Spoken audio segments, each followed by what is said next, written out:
evening, everybody. I hope you guys are having a great one. We're just kicking off our live broadcast this evening, so we're just going to give people about a little over a minute or so, about a minute and a half, and then we're going to go ahead and get things started, okay? So that's what we're waiting on now. So again, if you're watching this and you're watching the recorded version, that's why you hear the music, okay? I always got to explain that to people before they get impatient.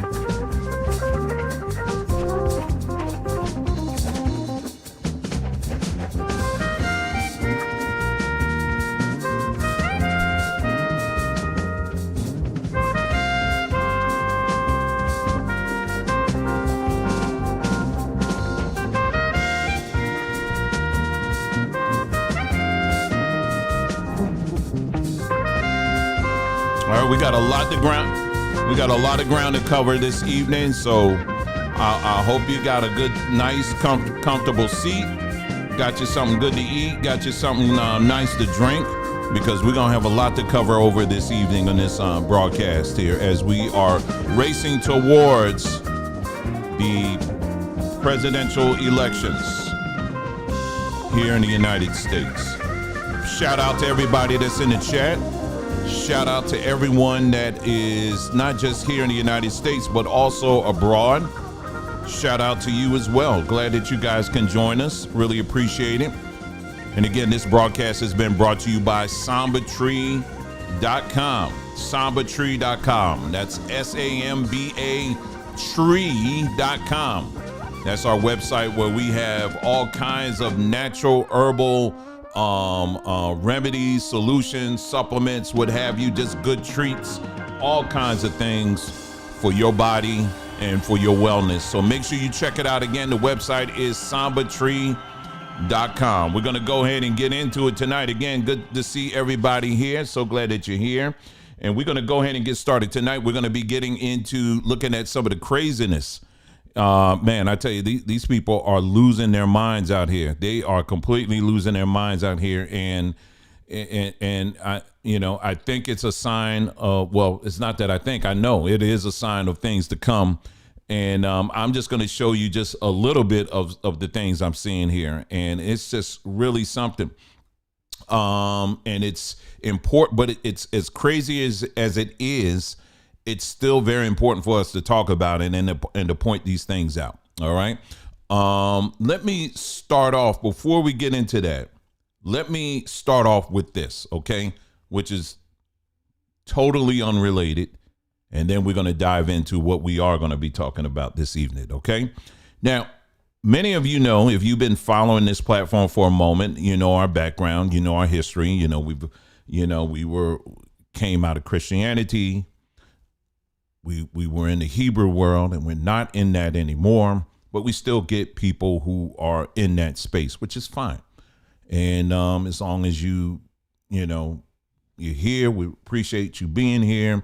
We can have a conversation about whatever, and, as long as we keep it respectful and all of that, I don't care. At the end of the day, if you're someone that, after the stuff that you've heard on this platform, you are someone that still embrace or hold on to your Hebraic belief. That's fine. That doesn't make you my enemy. It just simply means you have a choice in the belief that you want to embrace. That's fine. I don't care. But here's where, for me, I will raise some issues on this. Okay. And I just want to make sure I'm being very clear with this. Is that one thing I've noticed too, and I'm sure many of you have seen this as well. I can be on YouTube, I can be on TikTok, I can be on Twitter, I can be on any social media platform, and the discussion can be about literally anything. I mean, anything at all. Has nothing at all to do with the Bible, has nothing to do with scriptures, has nothing to do with any of that. But what I run into a lot are how these individuals will always find a way to wedge in, Hebraic teachings, be it, and that's, you could be talking about cars and it's like, yeah, and that's why I see as Hebrews, we're not supposed, and I'm like, we ain't talking about that. You know what I'm saying? Or it could be about something else. Like in this case, we're talking about politics. We've been really heavily on politics and talking about the intricacies of the, what a lot of stuff that Kamala and stuff and her fan base has been putting out here. And somehow every now and then, which is fine, I get people who want to try to wedge in different, the Bible and some of this other stuff in there that has nothing at all to do with the topic, nothing. And so, but sometimes I just let it go. But then sometimes what I do is I have to address it. I do. I have to address it because, and let you know, hey, listen, we talk about this topic a lot. We got all kinds of videos where we talk about this stuff. And when we talk about it, we're not just giving opinion. We're actually taking the time. We have videos that's 2 hours, 3 hours long, where we're intricately going through details and facts and giving people resources that they can check on their own and all this other stuff, right? So we're not just giving opinions about these things, right? And so all I'm saying is this, is that if you want to engage in that kind of discussion, it depends on the day. I'm talking about with me. It depends on the day. Okay, I'm just being straight up with you. All right. Some days I feel like it. Some days I honestly don't. But what I want to make very clear to you is this. If you want to engage in a discussion on that topic, make sure you come prepared. All right. I'm not saying I'm the best. I'm on top mountain. I'm not Ron Dalton. I ain't claiming to be him. Okay. He says he's on, top of the mountain, whatever. I'm not. Okay. I ain't him or anybody like him. Okay. But what I'm saying is this, is that if you want to have that seat, I don't just say things and just be throwing things out there and we just move right along. No. We got to stop here for a second and we got to go through these details because you're throwing out a whole lot of stuff to try to take over a conversation about a topic that's unrelated to what you're posting here. You understand what I'm saying? So like I said, again, I've gone through this so many times with different individuals and I always know how the conversation is going to go. And it's always very circular. There's no ending to it. And I end up having to block the people, not because I dislike them. It's just that you're taking this conversation to a whole different direction than what we're actually talking about here. You understand? So all I'm simply saying in all of that is this, is that if you do wish to engage on this platform on that particular topic, if you bring it up, don't get offended if I start asking you questions and getting to the root of what your belief system is. Because I run into too many people that as soon as I start asking direct questions, all of a sudden they get in their feelings. All of a sudden, well, you're just mad and you're just this and that. And I'm like, no, you want to get into this conversation. Let's get into the details. Let's talk about, okay, can you prove this? Can you prove that? Can you do this? That kind of stuff. And my number one thing is I tell people all the time, can you prove that you're these people without using the Bible? Because if you're only using the Bible as your only source to define your culture and your history and your traditions and all of that, that will not stand in any academic setting. Not at all. It wouldn't. That's justifiable in the bubble that you live in. But outside of that, it doesn't. Okay. So even if you want to respond to this, that's fine. But all I'm simply saying is this, is that if you do want to engage in it, make sure you don't get easily offended. Make sure if I'm asking you a question that you answer it directly. I just don't have the time to be running in circles. Okay. I just don't. Okay. It becomes very much a waste of my time. And I'm sure it becomes a waste of your time as well, but it's certainly a waste of my time. And I don't have a lot of time to be going in circles with individuals who just want to throw things out there. And then you're taking the whole conversation a whole different way. Okay.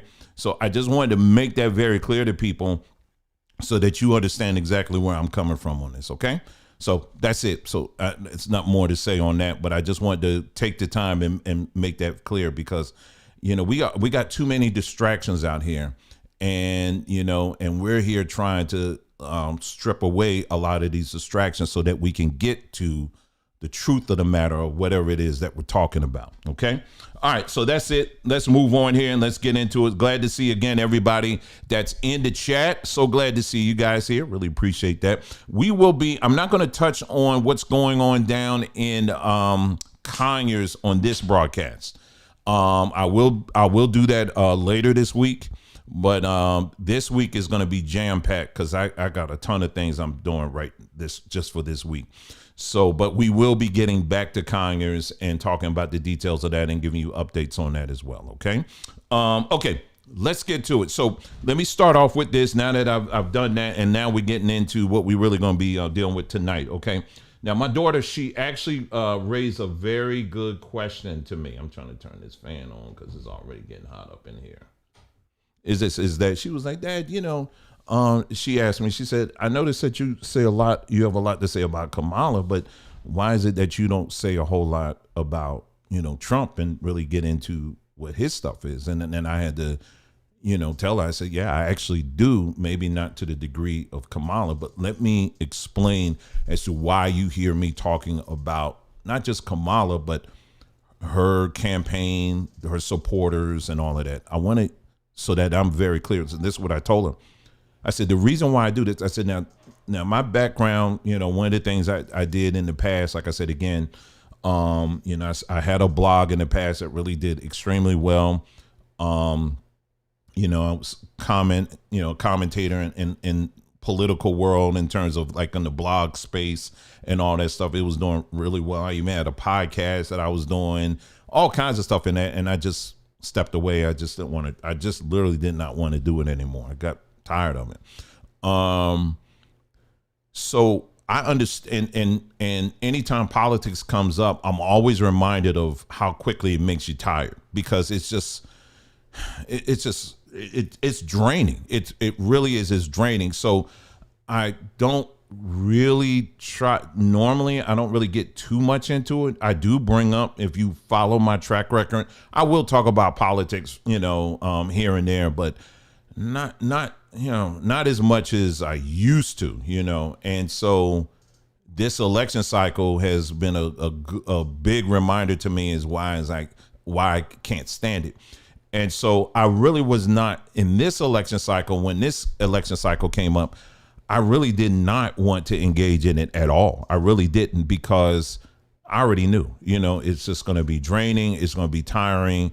And there's a lot of other things that I would like to talk about other than, politics, and really hitting the whole politics thing. But what made it different for me in this particular election was the fact that Kamala, her supporters, the fact that they literally painted a whole bullseye on the back of black men. And so when I started seeing all kinds of crazy comments from different ones, mainly coming from black women. And when I say black women, again, I'm not saying all black women. So let me be very clear with that. Okay.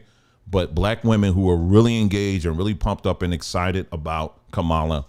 I saw how easy it was for them to pivot to blaming black men, saying all kind of derogatory things about black men. If you don't vote, then this is going to happen.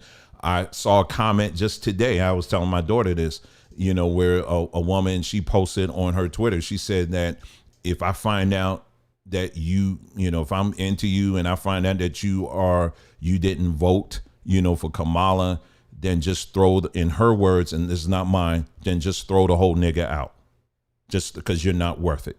You're not worth anything. And so then I look through the comments and I see black woman after black woman after black woman after black woman after black woman co-signing on it. It was one that she even put screenshots of her conversation that she was having with her man and how she, rejected him because he didn't vote for Kamala. And then, like I said again, and there was some other ones I've seen where, black women, again, saying things like, if she doesn't win, I hope you get pulled over by a police officer and he does whatever he needs to do to you. These are the kind of things that I have seen on a daily basis. And so when I started seeing that, and I started seeing and it's not just black men, it's straight black men, because you got gay men and black women. Again, when you hear me say black women, when we're talking about this, I'm not talking about all black women. I'm talking about this specific group who has been fully engaged with Team Kamala. All right. That's who I'm talking about. I'm not talking about all black women. All right. But what I'm seeing happening is that this group that's made up of homosexual men, black men, and the black women that I'm talking about, is that what's happening, and it doesn't matter if she wins or loses, is that they are in fact are creating their own new demographic. Okay. Regardless of who wins, they're creating their whole new demographic. And it's going to be a demographic made up of that type of black woman and gay men. And that's going to be you. And notice it's leaving us out. It's leaving straight black men out. And it's very interesting to watch, because I want you to mark what I'm saying, because in future elections, if they haven't done it already, as they itemize the different groups that they are going to address or go whatever, you're going to have black women / gay men in one column. And that's how the political world is going to start treating you. Because this is what you wanted. This is what you fought for. And now you got it. And that's a dangerous road that you're going down. That's all I'm going to say on that. That's a very, very dangerous road. And this is what's formulating right now. And this is why you see so many black men who do see this and are speaking out and saying, no, enough is enough. We got to draw. If we don't draw the line now, then it's all gone. It's all done. And I don't think people really understand that. And, because there are a lot of, and I'm saying black women in that class, you're literally canceling yourself out. You are. And you may say, what do you mean? Like I've explained many times before, you are pushing policies, right? Policies that include the inclusion of people who can identify as you. So now what's going to happen, let's say if she wins, is that now you are going to be competing against people who can now come along and say, hey, you know what? I identify as a black woman because I got my stuff cut off and I got some breasts attached to my chest, and now I'm a black woman. So now you got to treat me as such. You remember the video I played? What was it, last week? Black woman sitting in her car crying because she has her one space that she has reserved for herself, going to some spa up in New Jersey somewhere. She goes into the spa. She's been going there for a very long time. And she says, this is like her spot.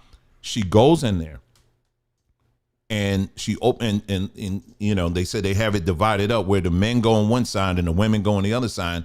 And when you go into your side, you don't have any clothes on. That's kind of how they do it, right? So she goes in her side. She goes in that side and she's met with a man, a full man that's got breasts and a penis right there in her face. And it shocked her to it just messed her up. And she said, I don't, and it was just total confusion and all of that. But this is what you're welcoming in. This is what you're welcoming into the school system. This is what you're welcoming in. And what I'm saying, and I'm speaking, and I am speaking for many men out here tonight, is that we see that. We see you. We love you. We want to protect you. We want to help you. We want to embrace you. We want to support you. But we're not doing that because we see the damage that it's going to do, and it's already doing in our own communities and our families. Now, I'm not a type to sit up here and say, well, take all them crazy people, put them all on a boat and blow it up. I ain't saying that, because that's a whole separate situation there that needs to be addressed and dealt with. And there's ways you can do that. Okay. But what I'm saying is this, is that men, by design, we are protectors of our families, of our children, and our community. And anything that we see that could hinder that, we're going to rise up. You understand what I'm saying? And, you know, that's just kind of how it works. Do you understand what I'm saying? And so that's what we're seeing now. So when you see men like myself and others that are standing up and giving voice, don't buy into the BS where they're saying that if you don't support this Indian woman, somehow you don't love black women. The devil is a lie. No, that she has nothing to do with the black women that we know and love. Has absolutely nothing with it. But as a black woman, as my fire thing goes off because someone's cooking something in the kitchen and it's smoking, but it's okay. But as a black woman, if you are making the choice to support that agenda, there's nothing at all that we as men will be able to do with that. Nothing. Absolutely nothing. So I just want to be very clear on that. So that's what I told her, and she understood. You know, so that's why I just want to be, I just want to be very clear with that as we get in and on tonight with this. And more, the truth is coming out about who this woman really is. Talking about Kamala Harris. More and more, the truth is coming out on who she is and who she isn't. And the fact that these truths are coming out and people are still, I don't get it. I got video clips I'm going to show you this evening. You got Indian people that are coming out and saying some crazy stuff. They coming out saying, we don't know this, you know, she Indian. And one is a family member. Anyway, so maybe I could start off with this particular video clip here, just so that you can get an idea of the vitriol that I'm talking about, that as men, we're saying enough is enough.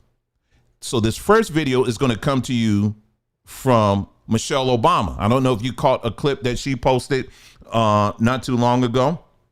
And I want you to take a listen to her language and what she has to say. All right. So let me go ahead and pull this up on the screen here. And not that. Yeah, like I said, tonight we're going to have a lot of topics. And like the other videos, I've been pretty good, y'all.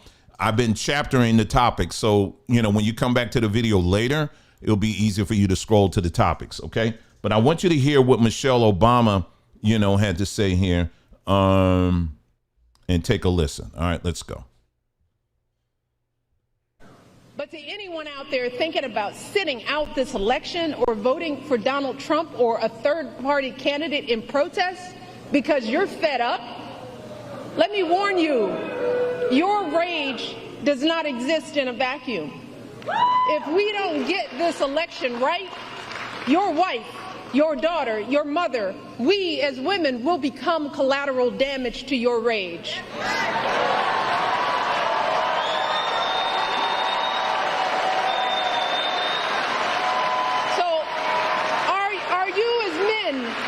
Prepared to look into the eyes of the women and children you love and tell them that you supported this assault on our safety? Number one, let me straighten her up real quick. Number one, Donald Trump or Kamala Harris has nothing at all to do with what goes on in my house. They have nothing to do with the safety of my wife. Okay, when in my marriage, there's only two people. It's me and it's my wife. It ain't her. It ain't her husband. It ain't the government. It's me and my wife. When we walked down that aisle, it was the two of us, and that's it. It wasn't this woman. It wasn't Trump. It wasn't Kamala Harris. It certainly wasn't her as well. So to try to frame what men do in terms of this election as if you don't vote for the person that we want, then somehow your wife and your children are at risk. That is a lie from whatever gods or goddesses that they worship. That has absolutely nothing to do with the safety of our people, of the ones that we love and protect and hold dear. Has nothing to do with that. And for her to sit up there and fix her mouth to say that kind of foolishness, it's really something. It shows you just how tone deaf, it shows you just how disconnected people like her and others really are. Black people were getting shot under her husband. Did she have anything to say about that? No.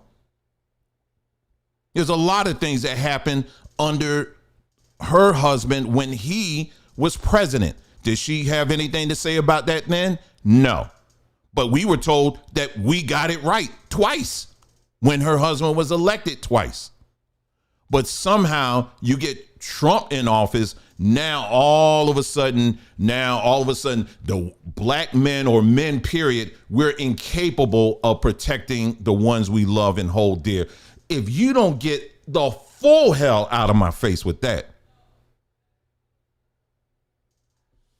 But this is the kind of stuff that I'm saying that it is severely, when I tell you they are shooting themselves in the foot with this nonsense. I have a clip, maybe I'll get to it. Kamala, she's sitting down with the governor of, I think it's Michigan. And she outright admitted that I'm having and I'm paraphrasing. She's saying we having a really hard time trying to get men. Gee, I wonder why. I wonder why you're having a hard time with that. I wonder why you're having a hard time getting to the men. I wonder why. When you're saying this kind of stuff, you ain't gonna get that. And I was just thinking, because I was doing a lot of running around to get here this evening.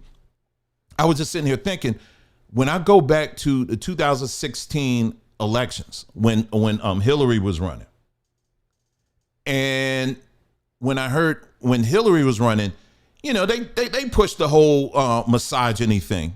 They pushed that whole thing. Oh, I see the Perrys in the house off record. I saw some of the videos, y'all.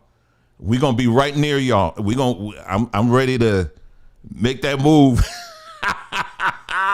This is an inside convo. Anyway, and they went on a trip, and it's like, man, we gotta go. Anyway, so let me get back. So let me just move on here. And I want to share with you, here's another video of someone else. Let me play what's her face?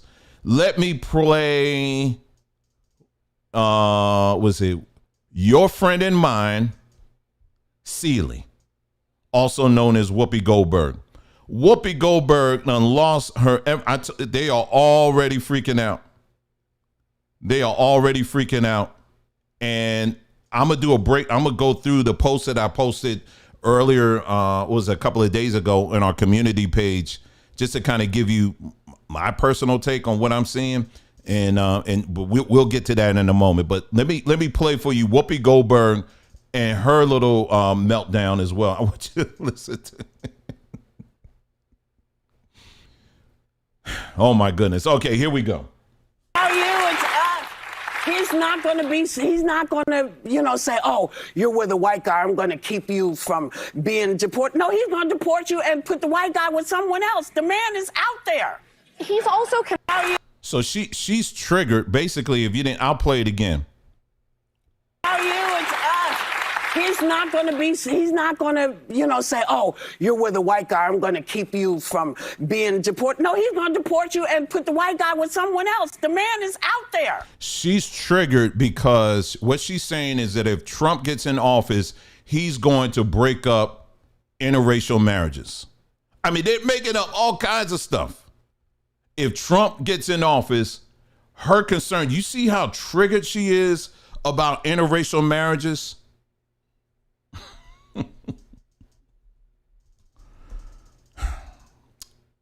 I'm just trying to pull something up here for you. Because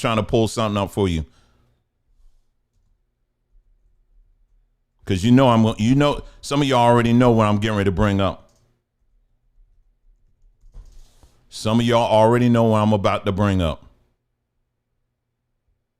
This, for those that don't remember, this is the interracial stuff that she's concerned about if Trump gets in office, just so that we're a little bit clear here.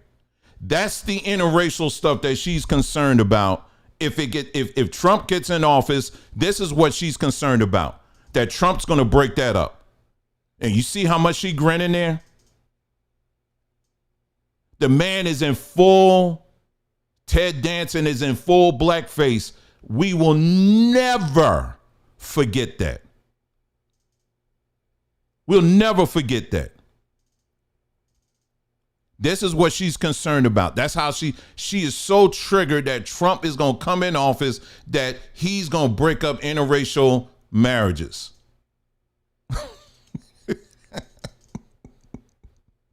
These people are absolutely telling on themselves. Absolutely telling on themselves. And I'm going to get my camera situation together here. Oh, there you go. Okay. All right, here we go. All right, so let's move on here because I got a lot to show you tonight. All right, here's another one here. Let's see. And Charlemagne the Clown. I mean, when I tell you this dude, they have paid this man. He must be getting a brick, a full load of money. Anyway, here's let me see if I can cue this video up here. Hold on for a second. This is Kamala acknowledging to, what's her name? Christy, whatever her name is. They did this whole bar thing where she showed up at a bar and was talking to Christy Whitmer. Hold on. Let me see if I can get it to play here. Hold on for a second. And Kamala basically was acknowledging that we're not doing good, as far as getting men. Hold on, let me get this video up here. Okay, hold on for a second here, y'all. All right, here we go. So far, though, we have not seen a big shift in strategy. She's going to appear here with the singer here we go. Rogers tonight to rally the base in another Democratic stronghold. Kaylee. This was a program that he could have, and he could. I'm getting it there. Off guard because voters, and I'll make it bigger for you as soon as I can get it up here. Hold on. Oh, here it is. Once again, not a yes or a no there. Harris was caught on a hot mic yesterday talking to Governor Gretchen Whitmer. She appeared to acknowledge that she's not doing well with men.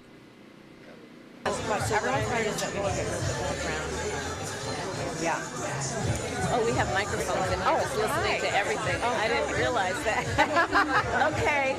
So, well, You'll now bleep you tell my us. F words. We just told all the family secrets. Yep, that's what happens when you drink. That's the kind of stuff that happens when you're drinking. Yeah, the truth just somehow comes out.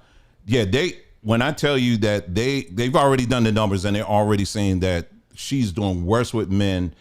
There's been this than Hillary Clinton, and then also with Biden. She's not doing well with that, and that's a strong indicator there. All right, so let me move on here. It's some other things here that I'm gonna play here while I'm getting to that. Did y'all see old girl with the big zoot suit on? I saw that and I was like, okay. Yeah, you're definitely telling us what this thing is all about. I mean, you talk about messaging. Anyway, let me move on here. So this is Kamala here. She was on Club Shay. I never liked that name. It's too sassy to me. I'm sorry. Maybe I'm just from a different time, but the Shay was never, and he be wearing all them tight suits and all of that stuff. I'm sorry. It just never, no. And so, the whole story behind this, Miss K, thank you. The whole story behind this is that Kamala was going to go, she was trying to get on Joe Rogan and basically was trying to set the parameters and tell Joe Rogan, okay, listen, I'll come on your podcast, but this is what's going to happen. All of that, right? And Joe Rogan was like, no, basically, I'm not going anywhere. If you want to come on my show, because y'all the ones that are knocking down on my door, you're going to have to come down here to Texas. And I want to have a block of time with you. And so Kamala, her thing, from what I'm understanding is, and this is per Joe Rogan himself, he said, according to them, they wanted an hour and they wanted him to fly to go see her. And so he was like, well, I'm sorry, I'm just not going to do that. Meanwhile, Trump was like, okay, opportunity time.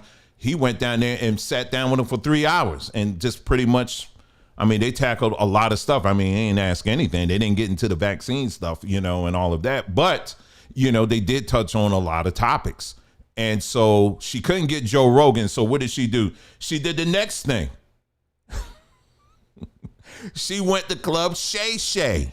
Okay. And there's a lot of things that could be pulled out of that little agreeable interview. I already knew how this thing was going to go. I literally already knew how this was going to go when he posted on his Twitter and said, y'all, you know, stay tuned on Monday. I'm going to post an interview that I had with Auntie Vice President Kamala Harris. When he said Auntie, I already knew. Let me tell you something, y'all. Now, again, I'm from a different time, but I do get it. Okay. In Black culture, yes, we do. At times we will address people, certain elders or whatever, as auntie and uncle and all of that. We do that. Okay. But not everybody. You're going to have to earn them stripes. Do you understand what I'm saying? And for me, ain't no way in heaven above, earth below, hell beneath, purgatory somewhere that I'm going to address anybody in government as auntie or uncle. There's nowhere in the world I'm addressing anybody in government as auntie or uncle. I hear people talking about, hey, y'all listen to Auntie Maxine Waters. Auntie, she don't even live in y'all district. She lives in a whole different district. But y'all calling her auntie? Auntie. Oh, Uncle Joe. I hear Black people addressing Joe Biden as Uncle Joe. That sounds like a slave character. Oh, Uncle Joe. Oh, my God. Uncle Joe. He's trying his best. Uncle Joe, you know, sometimes it just, I'm trying to tell you, I sit down, now listen, and I'm sitting there scratching. Am I the only Black person in this room that have a problem with this? I don't care if they're Black or white. I ain't calling no government person uncle. Because why? Let me tell you why. Because when you do that, you take away the authority that you have as a citizen to that person. Because see, remember now, they work for you. It ain't the other way around. So I'm not coming up in your office and calling you auntie or uncle. Because once you go up to them and call them auntie or uncle, now they automatically are looking down on you and can do whatever they can say. They can run whatever they need to run around you or whatever. That's how if you come in that way, that's how they're going to address you. No, I got you in office. This is how it's going to work. Do you understand what I'm saying? But here you go, Shay with his tight behind suit. Is my window open? Hold on, y'all. Hold on. Yeah, good. Okay. Tight behind suit. And he's sitting up there and asking her little questions and all that. Let me get you this. Let me play you this clip here. This is about as well as I thought it was going to go, but this is pretty much is a good clip right here. Take a listen. My mother, she understood that there is a community that she wanted her children to be raised in. Mm-hmm. And she was very... Hold on. Y'all, hold on for a second. Bruh,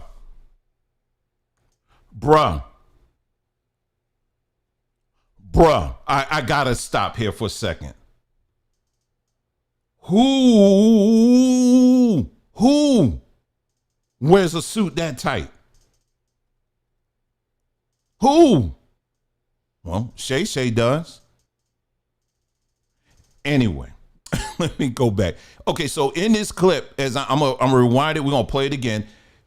You know, apparently Candace Owens And I had some people saying, you better be careful and listen to Candace Owens, because she ain't. Listen, truth is truth. I don't care who it come from. Candace Owens, she put in the research, she put in the receipts, laid it all out, and proved by talking to this woman's family that this woman ain't who she is. Now, apparently, the heat got hot in the kitchen. And so now, all of a sudden, she doing her best moonwalking impersonation by now moving the goalposts. Take a listen. My mother, she understood that there is a community that she wanted her children to be raised in. Mm-hmm. And she was very intentional and purposeful about that. And so I always say to people, even when I took the stage as the nominee for the Democratic nomination, that, there is the family that you have by birth, and there is also the family you have by love.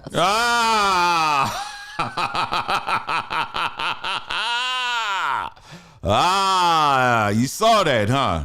So now is the family by birth, and then there's the family by love. So now we're the family by love. You saw that, didn't you? But look at Shay. He all into it. Anyway, go back so you hear it again. That, there is the family that you have by birth, and there is also the family you have by love. And they're equally family, yes. Right? And I learned that from my mother. So my mother, I had all these aunties and uncles. My Uncle Sherman, who was one of the first black men to graduate from Berkeley School of Law, who, when we were young girls, sat us down and taught us how to play chess. Because Uncle Sherman said, you need to understand how the chessboard works, because that's the way the world works. No, he didn't. Different players with different moves. Mm-hmm. And you need to see the whole board. Mm-hmm. My mother raised us around, like my Auntie Chris, who went to Howard in the 50s and pledged Alpha Kappa Alpha. And she was one of my incredible role models growing up. And that was one of the big reasons I wanted to go to Howard University and pledge Alpha Kappa Alpha. Those are some of the lessons that I've learned from my mother. And I try to also share with people, right? Which is the beauty of community. And it's the way I am, right? Which is, the children in my life, whether they be my own. My mother. So now we're the family by love. And don't y'all know something? I saw this video, right? Was it earlier today? I don't know. It was like earlier today, yesterday. And in the comments, this is on Twitter. And in the comments, it was some Hawaiian guy had the nerve to leave a comment and says, well, see, what y'all don't understand is that, see, what she's trying to explain is that, see, her, she's trying to explain the importance of, that some people just have to learn to assimilate into another culture. And, that's just a good thing. You're assimilating because you're showing respect. I'm not the one to bring that up. I said, okay, Mr. Hawaiian. I said, so all them white people that came in Hawaii and kicked your behind out of Hawaii, were they your family in love? Huh? Were they your family in love? Don't you know that there's a whole bunch of Hawaiian people that live out here in Arizona because it's too expensive in Hawaii because your family in love kicked your behind out? And then he tried to, but that's different. No, it ain't different. Go on now. Go on back. Go on back now. Go on back. It's okay. But the great lengths people will go. It's just, I said, mm-mm. So now we find out after all that she's black, doggone it. Don't you dare question her blackness. She's a black woman. Let me show you your other favorite person here, losing his ever living mind. I mean, this man was freaking out. I gotta play it. This man was losing himself. And because he was trying to prove she's black, I tell you. She's black. Here it is. I found it. Here it is. Here's Marc Lamont Hill in the house. You're going to have to see this clip. Here we go. Marc Lamont Hill, ladies and gentlemen. Take a listen to him. Fair point. She's not unqualified. She's qualified. Okay. You just might think she's going to make the wrong choices. My next point that Marc, she's not we've got black. to, listen, the next point that she's guys, not. Let me talk guys, about her I need blackness. to. Now, Marc, I'll Her jump in. blackness- We're running out of her time. blackness- Candice her has to go. Is the biggest point. Okay, go on, make your big point quickly. Woo! Man, I tell you, they something, man. They something. Anyway, let's move on here. I'm just showing you all these little clips here of how these people are losing their minds already. I've been saying now for a minute. I said, man, that internal polling, man, must be something else. It must be something else. Let me click on what's the next one here. This is what I was talking about earlier at the beginning of the broadcast. This is the new demographic, the political demographic that is being formed. It's a certain class of black women and it's gay men. Now, men, I want you to stand up and take a listen. Listen to this sister. With an asterisk. Or maybe not, because they may got the asterisk cut off. But anyway, listen. Hey guys, the incomparable Kamala Harris and the Harris Walls campaign just introduced the opportunity agenda to help black voters understand that they are going to do things for us in specific. She has heard the black men's cry about how liberals never do anything for black people, but that's honestly the only group that ever has done anything for black people. So I'm so excited about the opportunity agenda. She's trying to legalize recreational marijuana, of course, with the help of Congress and the Senate. So vote blue up and down the ballot, because that's the only way she's going to be able to get this done. She's trying to legalize recreational use of marijuana and also the sale of that. She's trying to give 1 million loans, about $20,000 of forgivable loans to black business owners in this country. And if you want to admit that, that's a form of reparations. Oh my God. Oh my God. What can I say at this point? Whoa, what direction can whoa, there's a lot of directions I could go here. Your hands are bigger than my face.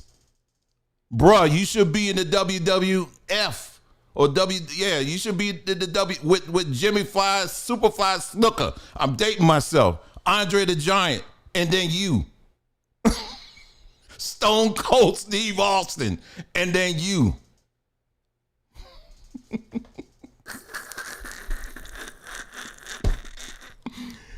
She just said it's a form of reparations. If you want to admit that, that's a form of reparations. So we may not be getting everything all at once, but this is a start. Okay. She's also looking to do some initiatives about the health and the health status of a lot of black Americans with sickle cell and other diseases that primarily affect the black community. Of course, all other races and groups, most of those other initiatives that she has on her already current platform. I can't. Them claws, they about to swipe us through this screen and chop our head off. Them hands so big with them long nails on it that you about to swipe all of our heads off. Woo! I'm about to do the Matrix thing, man. I'm like this. Greg, look, I'm like this. I'm doing the Matrix thing. Them hands so big, they come through the screen.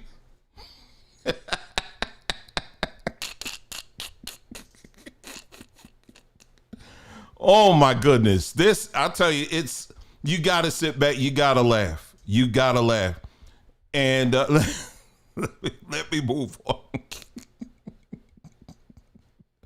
Oh my goodness. Anyway, let me see what else I got here.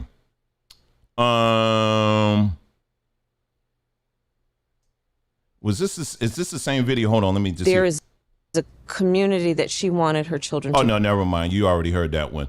Let me keep moving here. What I'm looking for now is okay. Hopefully I bookmarked it.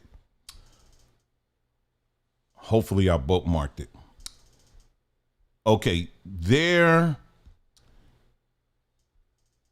Oh, here it is. Good. Okay, well, I bookmarked it. Okay, let me just say a quick thing. Now, many of you, I'm going to so say, yeah, he for Kamala. I know.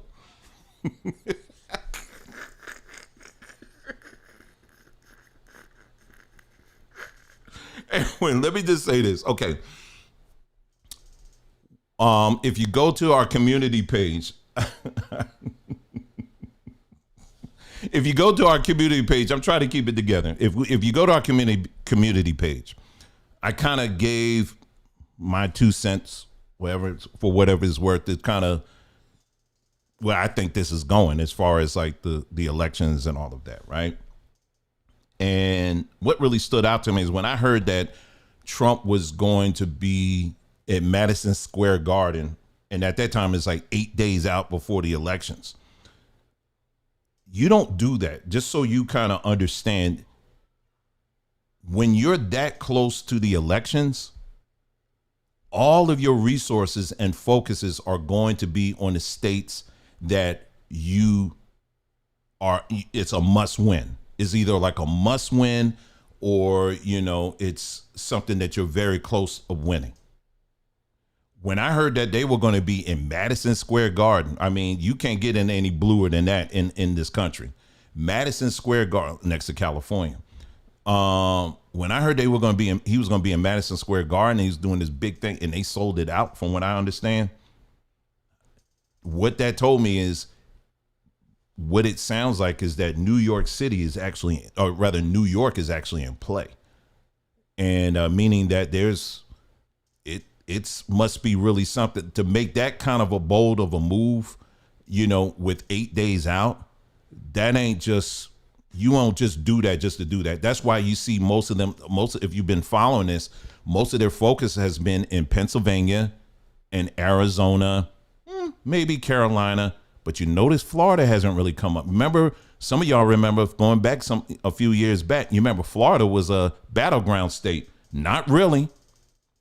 It ain't really one now. Georgia, maybe kind of, sort of.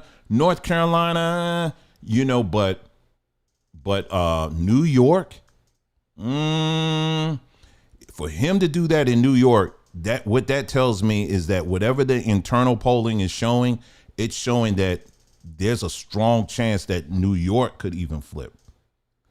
It could be. We don't know. We're not going to know until whatever. But make no mistake about it. That wasn't just he just going there to go there. Now, let me tell you what the media did to try to flip this thing. Because that right there, when I saw that, I was like, okay, this is interesting. That was number one. Number two, what really stuck out to me was this whole thing with this comedian. I ain't going to get into all of that. The comedian, he got up there and he said some things. He was cracking on everybody. Now, this comedian, and I put the link and all that in the community page.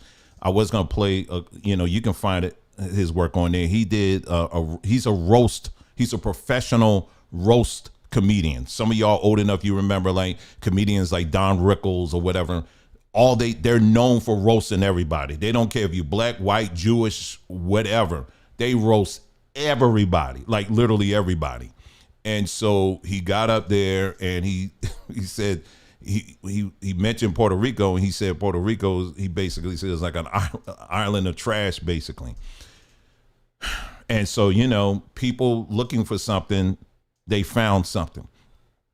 Before they had this rally, mainstream media was already comparing it to the Nazi rally that took place there, like in the back in the day. It was a huge Nazi rally that they had in New York City. And they were comparing it to that. Before the rally even came up, they said this is going to be one big Nazi rally. So what does that tell you? It tells you the narrative. The media is already telegraphing how they're going to portray this rally. So anything that came up, like what this comedian said, it's just total racism, and it's just, we're just going to run with this, and that they did. And so I thought about it for a second. I gave it some thought. I said, now, why would they do that? Why would they have this comedian get up there and say something like that? And then you got to put on your strategist hat on. And my theory is that I believe they did that intentionally because, number one, I know they did it intentionally because he wouldn't have been able to say anything up there unless they cleared it. So they knew that this guy, they knew he was a roaster. They knew he was going to say whatever. And I'm sure they knew he was going to say something about Puerto Rico. They knew that already. So why would you allow that? Well, my theory is that they allowed that because they knew that Kamala, the left, and all them, they knew that they were going to get triggered by that. And so here's the thing about it. They got triggered by it. They took the bait. Then what happened? Then all of a sudden, where they should be focusing on the states that they need to win, now all of a sudden, you are focusing on Puerto Rico all the way out in the Caribbean, who, from what I understand, they don't even have a vote in this. So you're focusing, because neither side for years has agreed to give them statehood. So they don't really have a say. They got some representation, but they don't really have, voting not like that. And so now what happened? What was the reaction? All the attention was put on somewhere in the middle of Puerto Rico, somewhere out in the Caribbean somewhere, to get, we gotta protect the Puerto Ricans, and then and then they tried to use that as a flashpoint, thinking that the Puerto Ricans are going to line up with the Cubans, who are going to line up with the Mexicans, who are going to line up with people from Panama and all this other stuff. Basically looking at the whole entire Latino community as one big monolith. The Latino community is not a monolith, let me tell you. Puerto Ricans see themselves way different than the Mexicans. And Mexicans see themselves way different than some of these other groups out there. They are not a monolith at all, and they are not going to put their cape on for somebody else. They're not going to do that. Secondly, if you look at Puerto Rico, there's a reason why he said that, is because they have had a long history of trash coming up on the shore. So it was based on some element of truth. He wasn't talking about the people. And so and then I had a video, I don't know if I can find it. They just had George Lopez say some crazy stuff about Mexicans, claiming that Mexicans, if they're going to build that wall, this is George Lopez said this. He just said this at a Democratic gathering. He said, if you're going to build that wall, you better hurry up, make sure you don't leave any construction supplies there, because the next day those Mexicans are going to steal it. That's what he said. So there was no problem with George Lopez saying this about Mexicans. There was no we got to save the Mexicans. But this comedian says this, about Puerto Rico in general. Now all of a sudden, oh my goodness, we got to save them. But that's part of that whole thing that I was saying. But I thought that was quite interesting. I said, this was planned. When I sat back and looked, I said, this was planned. And these people fell for this thing. And so anyway, as expected, and let me give you another piece as to why I think this happened, and talk about distraction here. As expected, this is how the Kamala campaign, how they responded. And this guy, I don't know who he is, he did this collection here, and I was so grateful he did this. So what happened? So Kamala's team, they immediately responded and said, we're going to come out with a Puerto Rican policy, and how we're going to build. And this is it right here. And I'll make it bigger for you. In fact, let me just put it on the screen here. They immediately responded with this. Now, Puerto Rico, now mind you, it hadn't even been, nobody's talking about Puerto Rico. Nobody. Republicans, Democrats, nobody's spending any time talking about Puerto Rico, just so we understand this. But now all of a sudden they're spending all this energy for them, and somehow they think that it's going to be a flashpoint and it's going to ignite all Puerto Ricans everywhere. They're going to formulate into El Voltron, and now all of a sudden they're going to come together. No, they're not a monolith. Just like black people, we're not a monolith. But they responded with this, and they fell for it. Kamala Harris will build an opportunity economy for Puerto Rico. All right, and then here's the list here. All right, this is the list. They came up with this just like that. What does that tell you? Black man, black woman, what does that tell you? They didn't put any thought at all when they did the one for us. And we're going to do a comparison. All right. But I want you to notice the differences here. OK, so because you seeing this in 4K. Let's go.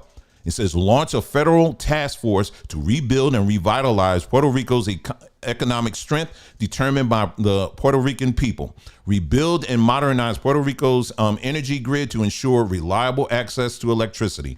Expand Puerto Rican families' access to clean energy. Provide access to housing that Puerto Rican families and workers can afford.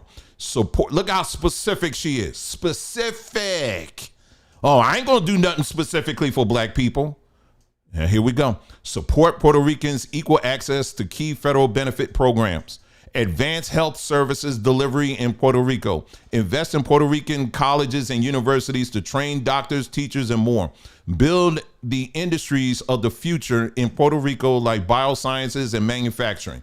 Provide loans that are fully forgivable up to $20,000. Gee, I wonder where she got that from. I thought that was for the black people. Anyway, for Puerto Rican entrepreneurs and others to start and grow a business. We told you that thing was not for black people. It wasn't specifically for black people. Enhance access to banking and lending to help Puerto Ricans build wealth.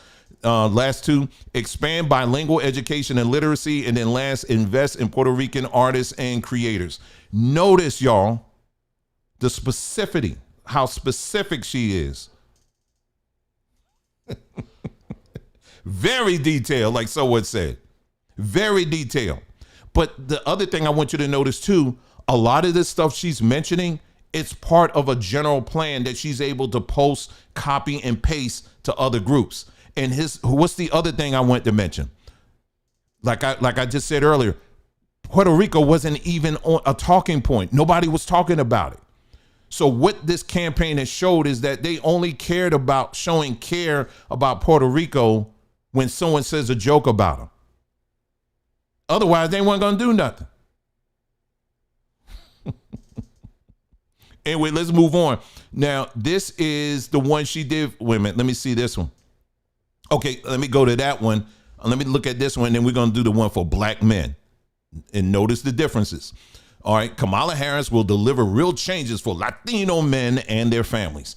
Help 2 million workers, including Latino men, get good paying jobs and to get ahead in their careers by supporting new training opportunities. That's all of that sounds like ChatGPT to me. Anyway, help Latino men and others start and grow small businesses with no interest loans or deferred loan repayments and fully forgivable loans up to $20,000. I told you. Anyway, more than double the number of first-time Latino homeowners each year to $600,000 with $25,000 in down payment assistance for first-time home buyers. That's interesting. Anyway, expand the child tax credit for 18 million Latino men and provide $6,000 for new parents who purchase cribs, diapers, and other essentials.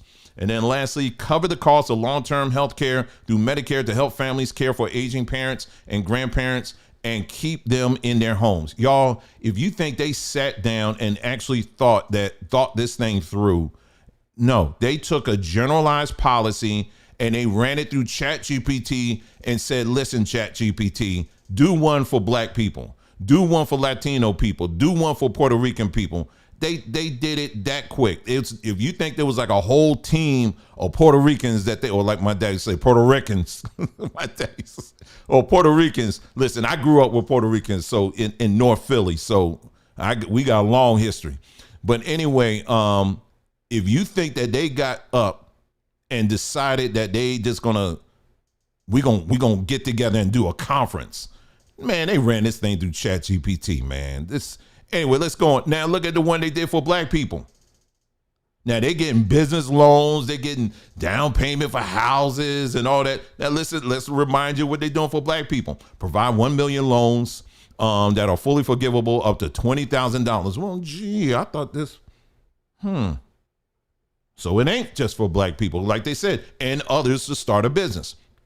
Support education, training, and mentorship programs that lead to good paying jobs for black men, including pathways to become teachers. And I told you, becoming a teacher, most teachers, I already showed you the receipts. Most teachers quit between 3 to 5 years. Between 3 to 5 years, most teachers quit. When you look at the ratio, when you compare that to the rate of men, particularly black men who become teachers, they quit even sooner on average. So you're going to try to push more black men into a job that you know they're going to quit eventually within 3 to 5 years. And that's supposed to be a come up. If you don't sit your curry behind down. Anyway, next, protect cryptocurrency investments so black men who make them know their money is safe. We already talked about that one as well. Again, because what they're using is blackface to push more federal regulation. If you know anything about cryptocurrency in that world, people who are really into it, the last thing they want is more regulation. But now they're trying to push regulation and say the reason why we're doing this is because of black men. So the people who are making a grip in cryptocurrency, non-black people who are making a grip in cryptocurrency, when they start seeing all these federal regulations come down, what's she going to do? She's president. Well, the reason why I did that is because to protect the black men. And once again, who gets the blame? It's black men's fault. You see how the setup is? See, come on now. This is 2024 now. We 2024 Negroes. We ain't 1624 Negroes. Okay. We know, we understand that. We read in this century. Okay. Next one. And we reading you. Anyway, launch a national health initiative focused on the illnesses that disproportionately impact black men. So basically Medicare. So what? All right, last one, and it's not specific to black people. Lastly, legalize recreational marijuana and create weed. We're going to give black men, we're going to give you weed. We ain't going to help you with it, but we're going to give you some weed. We're going to give you some weed, black man. That's what we're going to give you. And you see, this is how they reacted. This is the response.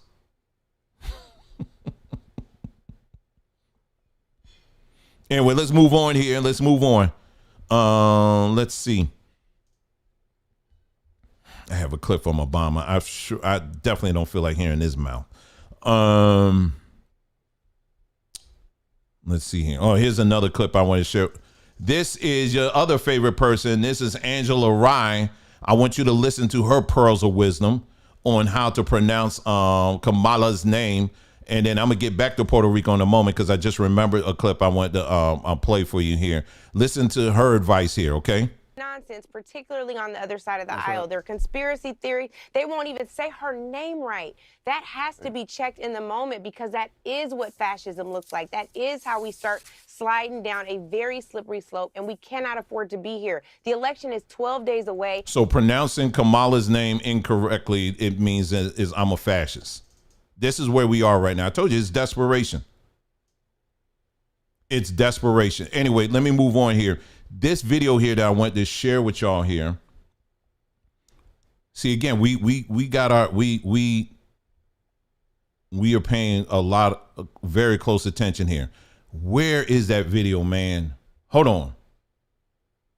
Give me just a moment. It's right. Oh, here it is. Here it is. I got to slide it over here. All right.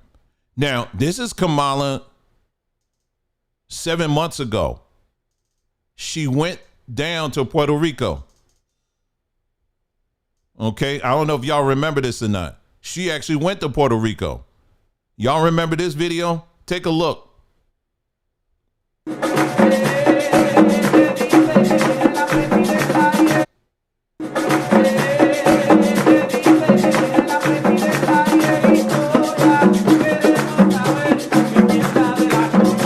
Come on, clap.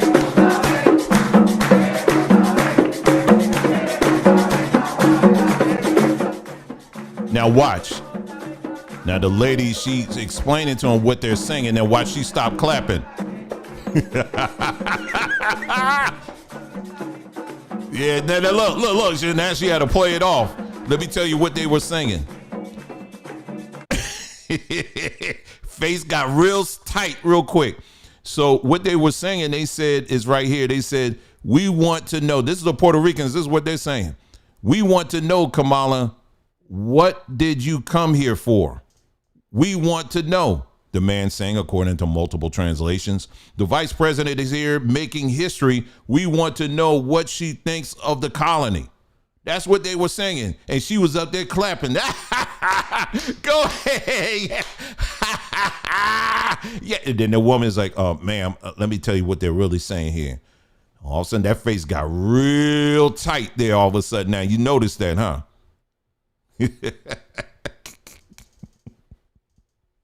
But we supposed to sit up here and think, oh, we're going to rush out a plan to help the Puerto Ricans. Anyway, let's move on here. Now, speaking of, paying close attention to the people, I told y'all there's a video, well, there's a couple of videos I want to share with y'all. Now, these are people from India. Okay. Now, I want you to hear, now, again, they don't represent all of India, okay, because we ain't going to play that game. But this person is supposedly Kamala's aunt. This is her auntie. Okay, this is her auntie, okay? Her name is Dr. Sarala Gopalan. They asked her, they asked her some questions here. So let me get this up on the screen here. Okay, so they had a convo with her auntie. Take a listen. Making Indian cuisine and Indian food. So what do you think about that? Good for her. I'm glad about it. But mostly nowadays her cook is my younger sister from Canada. She goes to every now and then Kamala and her husband call her and she goes to visit them. She stays with them for 4 or 5 days and cooks good South Indian food for them for 4 or 5 days and comes back. Ma'am, looking ahead, Kamala Harris has also said that I'm a black woman who's got into the vice president post, but I will not be the last. And many are also saying that she will be the future president in 2024. Your take on that, ma'am? I don't know. Oh! I have no comment. Oh! Well, I guess we ain't all the same family of love. She said, I don't have no comment. I'm glad he asked that. I don't know who he is, but I'm glad he asked that. Oh, let's move on. Let me move on. Here's another Indian American. And he had some word. He's being straight up about some things here. Let me get it up on the screen here for you. Let's take a listen to what he had to say. Okay. Indian Americans are not, majority of them are not considering she's from the community. But she don't consider anyway. She, depending on the what day you're asking, she might say, if it's a Monday, she might say, I'm a black. If it's a Tuesday, she might say, I'm an Indian American. Tomorrow, she might say, I'm a Jew. So I don't think people believe in her. So. And what's funny is she's all of them. Mine is black. No, there's no support. Especially this election cycle, people are fed up. People don't realize Indian Americans are the one of the community most affected by the illegal immigration open borders because they are pushing the legal immigration back to accommodate the illegal immigrants. So an Indian American, if he applies for a green card today, it takes 50 years, 50. Whereas the people, other day I was talking to the group of people, they said, you know what, it's better to maybe I should go to Mexico and cross the border. So I get everything free. Yeah. I get everything free. I get the green card in 4 years. Not 4 years, actually. Some of these were promised that you can start voting in next election. And that's what people are fed up. I said, what am I getting? I'm following every rule. I'm a legal citizen. I'm a law-abiding citizen. I'm following every rule. I'm paying the taxes. But what do I get it? Nothing. So this is the part that's being missed, that's not being discussed. And this is the point he's bringing up. Again, he's his own man. He's speaking for himself, but he's also, basing it off of other conversations that he's having with his people. And that is what he's saying is that, according to him, there's numbers of Indian people who are saying that we ain't really cool with her because she wants an open border. We came here legally. And that's the whole point. A lot of people who are saying they're against immigration, they're not saying immigration, legal immigration. It's illegal immigration. If you come through this country legally, then come on in. I mean, every country has their own legal process to become a citizen. And so that's what people are saying. We are for that. We're not for the borders being wide open and anybody and their mama can come in. And so her old demographic, they're saying she's missing our whole main concern is that we're trying to get into this country legally. And so it's a process, but she's pushing policy that is going to push a whole bunch of people in line in front of us. How is that fair to us? And so he was like, well, bump that. Some of us, we're thinking about going across the border, then coming back. And maybe we'll get back to the front of the line. You understand what I'm saying? But nobody's talking about that. What's the Indian community? What are they saying on this? Of course, they totally gets lumped off. But this is Indian people. They're saying this. I'm not hearing anything from people of Indian descent. People saying if you don't vote for her, you're not an Indian. If you don't vote for her, then, tell your Indian men that they can go straight to hell. I'm not seeing anything like that. The only people that are doing is the black folks. Anyway, let's move on. I tell you, this is crazy night. It's crazy, but we get a few good laughs out of it, don't we? And you need to get some laughs out of it. This is another one of your friends, Dr. Michael Eric Dyson. How about I did a search I was doing a search because I was trying to find this video of Eric Dyson. I already know what I'm gonna get when I search for him. And YouTube at the top, when you're searching for somebody, they'll put keywords that are related to the whatever it is that you're searching for. Why was it one of them came up? It said word salad.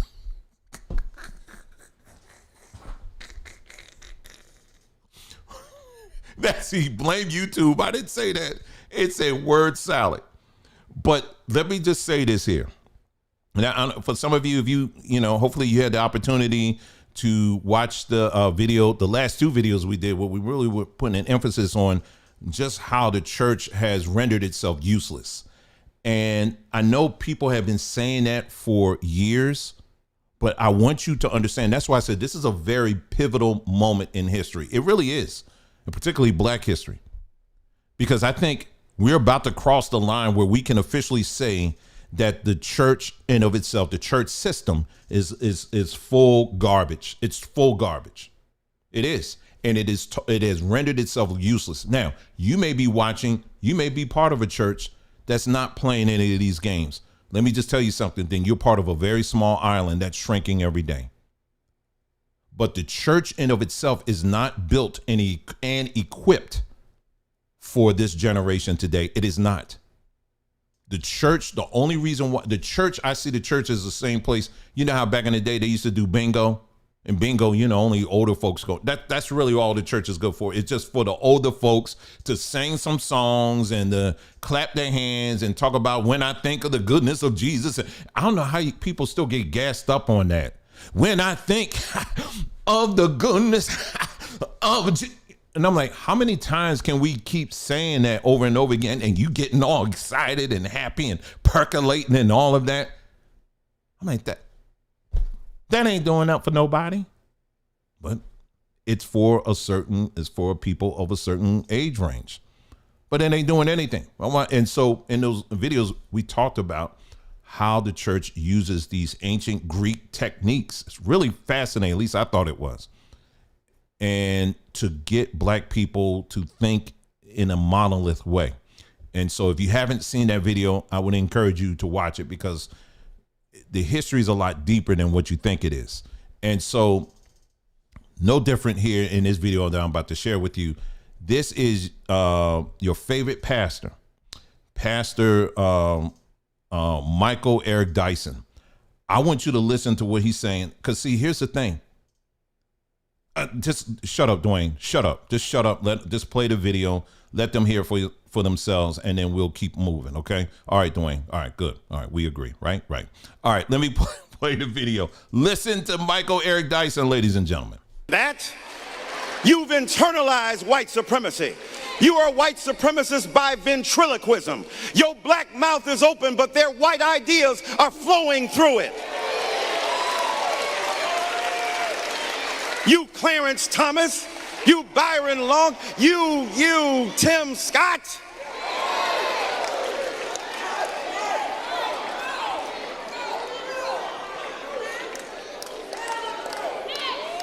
You in church, when you don't like people who ain't like you smuggling white supremacy in too. The Bible says don't partner with them, you partnering with them. You don't like no gay people. You ain't even got no reason to not like gay people. You don't like transgender. You believe in transubstantiation. When you take the cracker, turn it into Christ, and the wine into the water, the wine into his blood, cracker into Christ. I think we should do that more often. You see how they slip that in? See,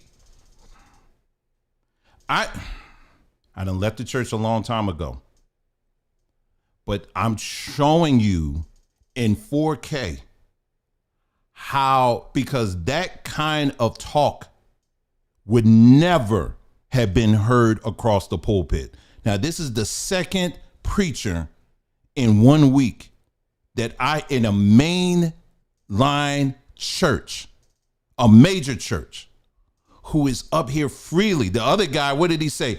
I'm gay, but I'm godly. And the people were just going right along shouting. And they just go right over there because they ain't paying attention. Nobody's paying attention. Nobody's paying attention.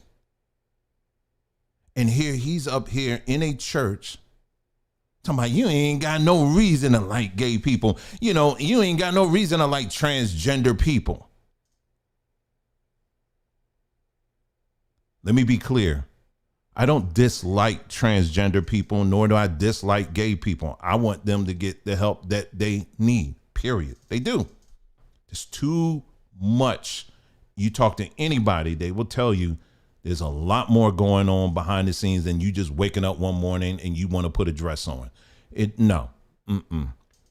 Yeah, I will respect people as human beings. So you're never going to see me going across the street and dehumanizing or calling people names or calling on violence. I'll never do that, okay? You know, my thing is, let me get to my destination, let me handle my business, do what I need to do and keep it moving, and that's it.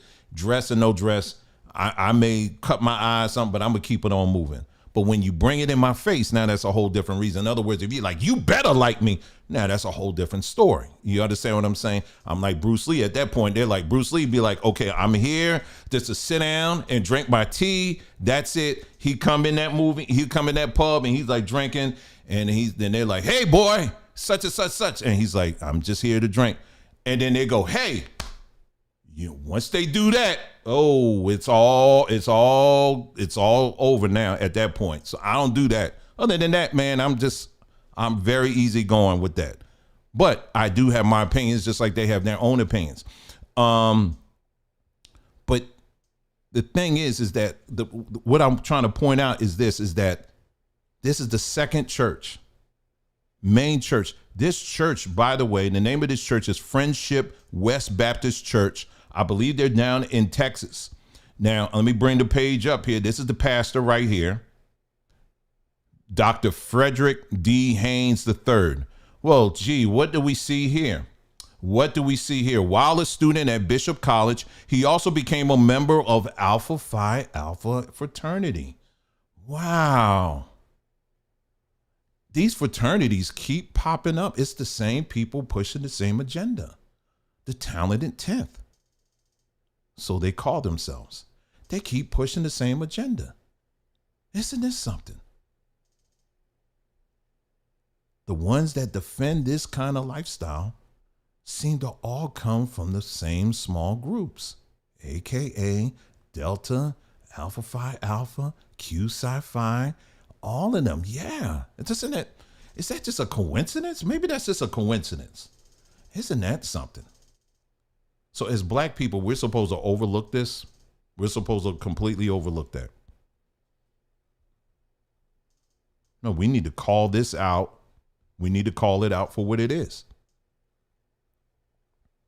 And one day maybe I'll do a full video where we'll get into, well, I actually have talked about that. I have done a video where we talk about transgenderism. In fact, let me just touch on that very quickly right now, shall we? Yeah, we'll go ahead and do that. Transgenderism, see, it's one thing to say it. It's one thing to portray it as like, what would Jesus do? What would Jesus do? And you gonna treat the least of these and all this. How would he treat? Let me tell you something, okay? Let's talk about it. Do you want me to show you the pictures of people who go through those surgeries? Do you want me to show you that? Do you want me to play the videos of the testimonies of people who are now in their 20s who were told by doctors that, oh, honey, I know those feelings that you're getting, that you're a guy, but you feel like you want to be a girl. You know what? That's legitimate. Come on in the doctor's office and let me cut them things off your chest. Let me cut off your chest meat and let me cut this off and let me take that meat and put it over here and let me do that. And look at you now. You're just a pretty little girl now. And now you got testimony after testimony after testimony after testimony of people who were once little children or are now adults that they regret the day that happened. And they want to sue the people, including their parents, for convincing them to do that kind of stuff. But it's too late. I collect them. I collect them. Every image I can come across, I collect these things because I'm saying I'm gonna keep on making my case on this. People literally out here being convinced to cut off body parts that they were born with because they're saying that that's a good thing to do. And then on top of that, in case their mind, because see, your body is always trying to right itself. It always is trying to right itself. Cut yourself, what's going to happen? In most cases, as long as you ain't got no kind of pre-existing conditions, your body is going to what? Scab is going to form up and it's going to heal itself, right? That's how the human body works. It's always trying to right itself. You get a stomach ache, what your body going to do? It's going to try to fix that, right? So likewise, what these doctors, these insane demonic Satanists, what they do is that they tell these little children, hey, listen, cut this stuff off. All right, now what you're going to need to do is that we're going to load you up with all of these pharmaceuticals so that your brain, the chemistry in your brain can be rewired so that you will never question what we did to your body. That's what they do. It's a full demonic ceremony that they do on these children. And we broke that down. We did I remember it was now that I remember it, we did a whole, I couldn't even put it on this platform. I think I had it on another platform. That's how detailed it was. And I showed you step by step by step by step, the operation, what happens, what they're removing, what takes place, the long-term effects. We went through the whole thing. You want to have that conversation? Let's have that conversation. We even took the conversation and we talked about circumcision. Oh, that's a whole nother story. I know we ain't talking about that. Okay, I know this ain't about, but circumcision. We went through the history of it. Where did it come from? Why do we do that? They tell you that, we do it because it's for cleanliness and so that you don't get bacteria. Again, that's a lie. That's not true at all. We showed you the specific operating table that they use for children. I played the sounds of the children, the young men that are crying, screaming their heads off. We talked about psychologically what happens to the mind of a man when he is circumcised, and that you got men today in their 40s, in their 50s, in their 60s on up that are still dealing with the effects of what took place when they were on that circumcision table. We talked about that and how it impacts your intimacy with your wife. We talked about that as well. And this is all scientific. This ain't me just making stuff up. Do you know that the CDC, they don't even track the amount of men that are that get permanently damaged when they get circumcised? You know what I mean? We don't even know, but it happens. There are numbers of men out here that are permanently damaged down below because of a bad circumcision. Like I said, again, that's a whole nother topic. I ain't doing with the LGBT, but what I'm saying is that your body isn't designed to be sculpted by some doctors. It ain't designed for that. When I hear about these men getting their stuff lopped off and then they got to build and they got to handcraft a vagina, and in order to do that, they got to put something like this. They said, now keep this up in there now, because if you don't, it's going to close back up. Why is it closing back up? It's closing back up because your body's trying to heal itself. Your body's like, what the heck did you try to do to me? Why did you do this to me? Why did you cut this off? That's what your body's doing. And what these pharmaceuticals and all that, what they're doing is they're trying to rewire your brain so that you will never question what they did to you. These are the policies that these people are trying to push. And I'm speaking especially to the black women who are pushing this stuff. You are not even countering this stuff. You're not even including this stuff. You are so enamored with someone with brown skin who's not even black. She's Indian or whatever she is. They say she Indian and Sephardic Jewish. But you're so enamored with someone that's dark skinned, you're going to throw all of that out. You're going to subject your young men and your young women to this kind of demonic stuff without any question. This is why there's people like myself and others that are standing up and saying, no, enough is enough. And this is why I am also saying here, listen, to many of you, listen, I am not telling you to vote for Kamala. Certainly ain't doing that. And I'm not telling you to vote for Trump either. You vote for whoever you want. You vote for whomever you want. That's up to you. The responsibility of this particular platform here is we're going to lay out all the information here and then you make the choice. But let me tell you this, in elections period, don't sit it all the way out. Let me just encourage you on that. Don't sit it all the way out. That you do have options and it ain't just Democrat and Republican. You can, like I said, you got independent parties that you can vote for. Because if anything, you're making a statement with that. And if you don't like the independent parties, you can just do a write-in, put your name in there. If anything, like I said again, you are making a statement that, no, I'm not supporting any of this stuff. So you can vote for that. But that's the top tier. Here in the state of Arizona, where I am, there's about, I think, 30 ballot initiatives that impact us on a local level. They said they haven't had this many ballot initiatives since the early 2000s. I forgot what it was. I got the book right here. It's thick. You need to really take some, for me as a resident here, I have to really take some time and go through that.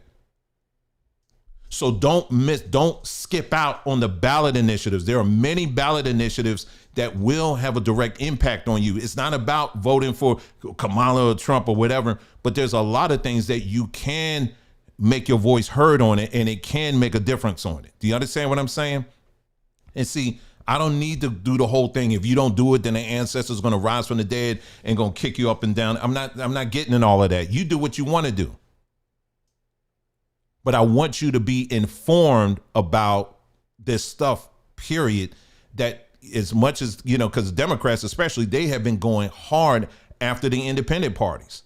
They've been trying to get Cornel West, Jill Stein. Indian Americans are not majority of this election cycle. Jill Stein, they've been trying to get all these other people off because they don't want you to have a choice. They don't want you to decide, to have alternative views. They don't want you to do that.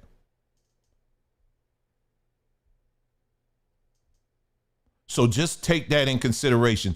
Ultimately, like I said again, you do what you want to do. All right.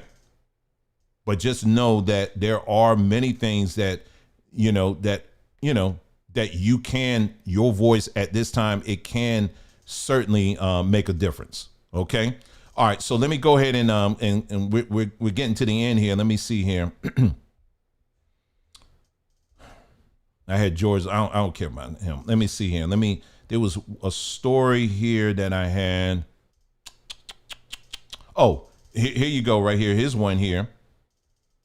And this is why you got black people who are waking up. This is a very exciting time. I don't know about y'all. I know some of this stuff is hard to hear and all that, but this is a very exciting time to see black people who are actually beginning to really wake up and to see and realize this stuff and what it is and the sham that it really is. So it's a very exciting time. Kamala Harris, many of y'all, not that one. I'll get to that story in a moment. But in Chicago, in Chicago, they have the mayor there Brandon Johnson, he swore up and down that he would not raise taxes, property taxes. Well, guess what happens? And guess why he's doing it? He is raising taxes. He's raising property taxes. I don't know if this is it or not. I think this is him making the promise. Let me play it real quick. Well, so I'm not going to raise property taxes. That's been the lazy form of governance for a very long time in the city of Chicago and, quite frankly, around the country. And but unfortunately, he's breaking that promise, and now he's raising taxes. One of the reasons why he's raising taxes is because what was one of the contributing factors was how much the millions of dollars he was throwing towards illegal immigrants. That's why they're raising it, and that's why you got a lot of black people, like I said, even in that city, that are opening up. They're realizing, nah, this is too much. But now he's got to break his own promise, raise up property taxes. What's the impact that's going to have on black people that live there locally? You understand? Do the math. Do the math on that.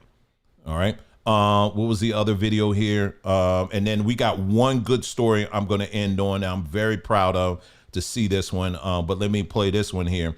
I can't play the audio. How many of y'all, you may have heard of the game Fortnite? I tried to play it with my adult children some years ago. A couple years ago, I just couldn't get into it. But Fortnite is just, anyway, it's a game. Well, the Kamala team, they figured that, hey, we're going to try to reach that generation. And so I can't play the audio, but let me just play this video here. And now they have a Kamala Harris Fortnite game. I'm just playing you the video here. Freedom Town, USA.